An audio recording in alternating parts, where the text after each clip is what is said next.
La última cosecha de don Eusebio. Me llamo Martín Ramírez, tengo 33 años y crecí en un pueblo agrícola del centro de México. Mi vida siempre estuvo ligada al campo, al olor de la tierra húmeda, al sonido de las cigarras en los atardeceres calurosos y al crujir seco de las mazorcas cuando llegaba el tiempo de la cosecha. El pueblo donde nací y aún vivo se llama San Lorenzo, un sitio pequeño, rodeado de milpas interminables y caminos polvorientos que se pierden entre los cerros. Para los extraños, parecía un lugar tranquilo, casi dormido en el tiempo. Pero los que nacimos aquí sabemos que no todo lo que crece en la tierra proviene de la luz del sol. Hay cosas que germinan en la oscuridad, en los secretos que se callan en voz baja, en las historias que los viejos no quieren contar. De niño, escuchaba un nombre que siempre se mencionaba con temor, don Eusebio Cárdenas. El hombre del campo maldito. Don Eusebio era un viejo granjero de unos 70 años. Su rostro parecía tallado en piedra, arrugas profundas, piel curtida por el sol, bigote blanco mal cuidado, y unos ojos pequeños, negros, que parecían observarlo todo con desconfianza. Siempre llevaba un sombrero de palma aplastado por los años, camisas de manta manchadas de tierra, y unas botas que habían perdido su forma, pero que parecían sostenerlo como si fueran parte de él. Vivía solo en las afueras, en una granja que se extendía sobre varias hectáreas. La casa era de adobe, con paredes resquebrajadas y ventanas diminutas. A un costado había un granero de madera carcomida por la humedad, que parecía sostenerse apenas por costumbre. Lo que realmente llamaba la atención eran sus campos, mientras la mayoría de los agricultores del pueblo sufrían con sequías, plagas y malas temporadas, las milpas de don Eusebio eran siempre verdes, llenas de mazorcas grandes y doradas, como si la tierra misma lo protegiera. Los campesinos del pueblo, en las cantinas o en las fogatas de las noches, murmuraban que aquel hombre había hecho un trato con algo oscuro. Algunos decían que lo habían visto hablar solo en medio del campo, hincado entre las plantas de maíz, como si rezara a un Dios que no era el nuestro. Otros aseguraban que en su granero había cosas que ningún cristiano debía tener. Yo no prestaba mucha atención a esos rumores, hasta que mi vida se cruzó con la suya. El encargo. Era octubre, temporada de cosecha. El aire empezaba a enfriar y las noches se volvían más largas. Mi padre, agricultor igual que yo, me pidió que ayudara a don Eusebio a reparar una cerca que dividía nuestras tierras. «Haz tu trabajo y regresa pronto», me dijo con un tono extraño, como si no quisiera que estuviera mucho tiempo cerca de él. Aquella tarde, el cielo estaba teñido de tonos naranjas y violetas, y el sol se escondía detrás de los cerros. Caminé hacia la granja con mis herramientas. A medida que avanzaba, el aire se volvía más pesado, y los maizales proyectaban sombras largas, como figuras humanas encorvadas. Encontré a don Eusebio sentado en un tronco frente a su casa, afilando un machete con una piedra. El sonido metálico se repetía con paciencia, como si no tuviera prisa. «Buenas tardes, don Eusebio», le dije con respeto. Él levantó la vista despacio. Sus ojos me recorrieron de arriba a abajo, y no mostró ni una chispa de amabilidad. Solo asintió con la cabeza y dijo con voz seca: «La cerca está al norte, por la cañada». Me encaminé hacia allá, cruzando entre los maizales. El crujir de las hojas secas bajo mis botas me acompañaba, pero pronto empecé a escuchar algo más, un murmullo lejano, como si alguien hablara entre dientes.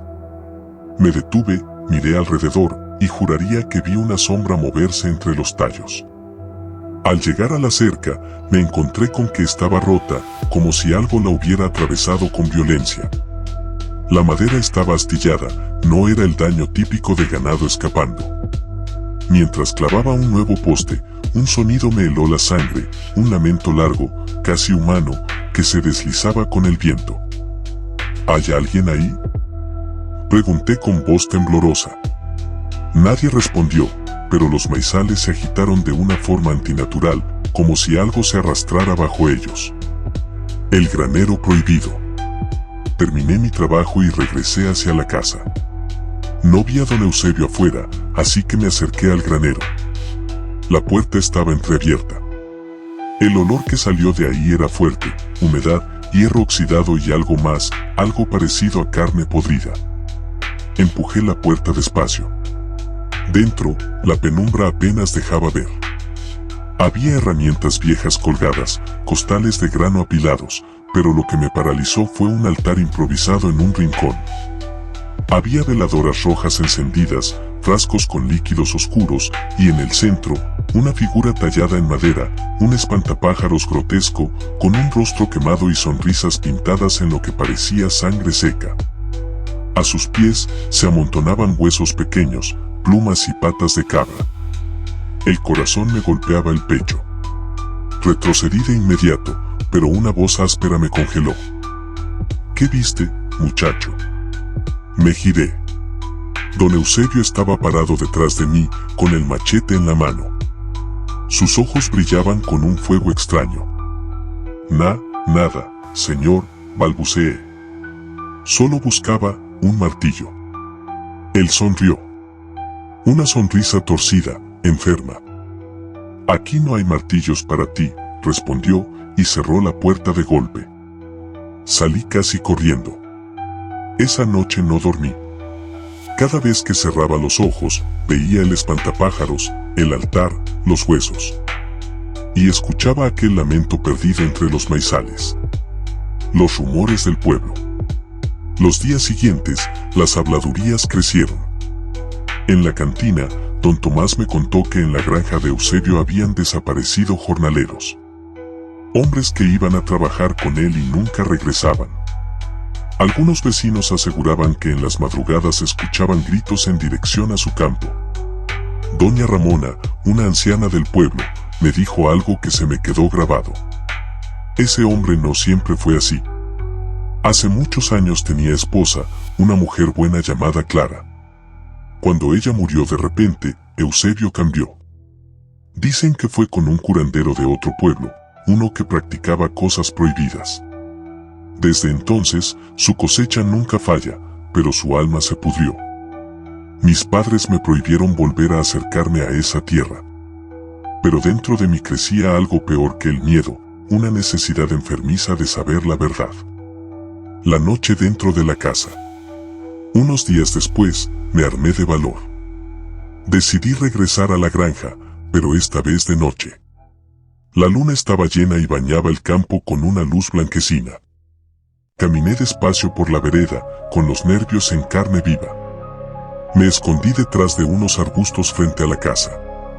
Las ventanas estaban oscuras, excepto una luz roja parpadeaba en el interior. Me acerqué con cuidado y miré. Don Eusebio estaba dentro, arrodillado frente a un altar idéntico al del granero, pero más grande.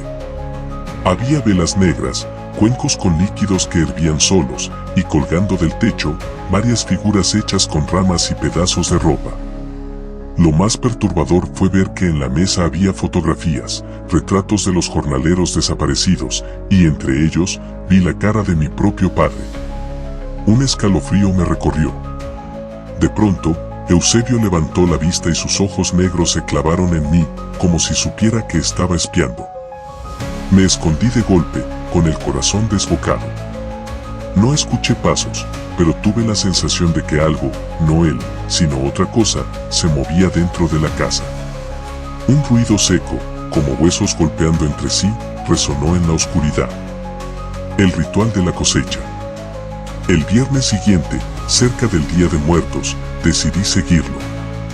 Caminé en silencio hasta su campo. Lo que vi desde la cerca me dejó paralizado. Don Eusebio estaba hincado frente al espantapájaros del granero, que ahora estaba en el centro de la milpa. Lo rodeaban velas negras y símbolos dibujados en la tierra con sangre. Sus labios murmuraban en un idioma extraño, gutural, que parecía salir de muchas bocas al mismo tiempo. De pronto, un alarido desgarrador cortó la noche. Entre los tallos, un hombre atado era arrastrado hacia el altar por manos invisibles. Sus gritos se mezclaban con el susurro del viento. El espantapájaros se movió. Lentamente, su cabeza de trapo se giró hacia mí. Y lo que vi me robó el aliento, sus ojos eran reales, humanos, y parpadeaban con dolor. La tierra tembló. Del suelo comenzaron a salir manos huesudas, cuerpos secos, figuras humanas marchitas que se levantaban como si la tierra los escupiera. Eran los desaparecidos. Caminaban torpemente, con los ojos hundidos brillando como carbones encendidos. Me di vuelta para escapar, pero Eusebio estaba allí, con el machete levantado. «Ya viste demasiado», dijo con un tono seco. «Ahora el campo te reclama». La persecución. Corrí desesperado entre los maizales. Los tallos se movían solos, cerrándose a mi paso, golpeándome la cara y los brazos como si intentaran detenerme. Escuchaba detrás de mí una multitud de pasos desordenados y los susurros se convertían en gritos.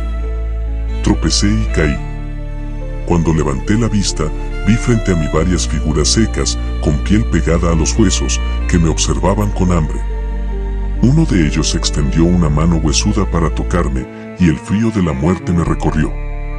Logré apartarlo y seguir corriendo hasta la carretera. No me detuve hasta llegar a mi casa, jadeando, temblando como un niño. El hallazgo final. Al día siguiente, reunimos a varios vecinos y fuimos a la granja. Lo que encontramos nos dejó sin habla. La casa estaba destruida, el granero reducido a cenizas, y los campos, antes verdes, eran ahora un desierto de ceniza y tallos quemados. En el centro, sobre una cruz de madera, estaba el espantapájaros.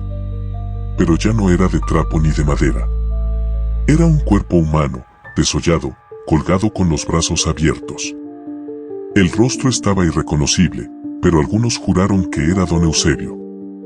Otros decían que era uno de los jornaleros. Nadie se atrevió a tocarlo. Epílogo: la tierra maldita.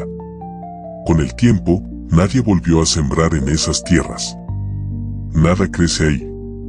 Los animales que se acercan amanecen muertos.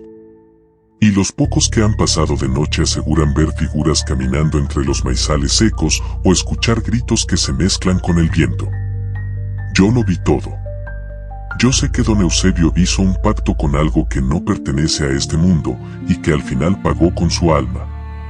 Pero cada vez que sopla el viento y las hojas secas crujen, siento que alguien me observa desde la oscuridad. Y tengo miedo de que, tarde o temprano, la tierra también me reclame a mí.